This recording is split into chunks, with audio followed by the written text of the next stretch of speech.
Welcome back to another quick guide. Today, we'll walk you through how to use iPhone with voice control. Here are the steps to use your iPhone with voice control. First, open the Settings app on your iPhone. Scroll down and tap Accessibility. Under the Physical and Motor section, tap Voice Control.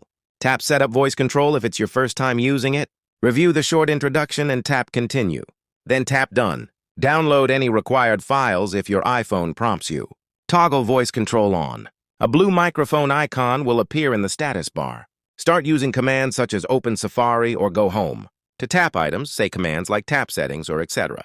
I hope this will help you, and make sure to subscribe our channel so we bring you more amazing tips. Thanks for watching, and I will see you soon.